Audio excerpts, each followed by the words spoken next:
តើអ្នកធ្លាប់តាំងចិត្តថានឹងរៀនឲ្យចប់តែចុងក្រោយចប់ត្រឹមអង្គុយរាប់ជើងធ្នើឬមើល TikTok ដល់ម៉ោង 2 យប់ទេបើធ្លាប់ស្វាគមន៍មកកាន់ក្លឹបអ្នករៀនមិនចូលជាមួយគ្នាឈប់ធ្វើទារុណកម្មខួរក្បាលទៀតទៅសាកគោបច្ចេកទេស Pomodoro មើលនិយាយស្រួលយល់គឺបច្ចេកទេសប៉េងប៉ោះវាមិនមែនយកប៉េងប៉ោះមកញ៉ាំជំនួសបាយទេណាតែវាជាជំនួយការវេទមន្ត 1. កំណត់ម៉ោង25នាទីរួចបិទភ្នែកបិទត្រចៀកចុច mute ទូរស័ព្ទកុំខ្វល់ពីពិភពខាងក្រៅរៀនឲ្យអស់ពីពោះ 2. ដល់ពេលរោភ្លាមឈប់ផ្លែតសម្រាប់5នាទីទៅផឹកទឹករាំក្បាច់ចម្លែកឬអនុញ្ញាតឲ្យខ្លួនទៅច្រៀងក្នុងបន្ទប់ទឹកមួយបទ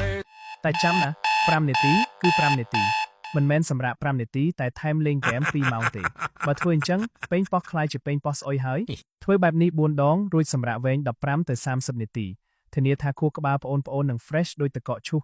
តោះទៅសាកទាំងអស់គ្នា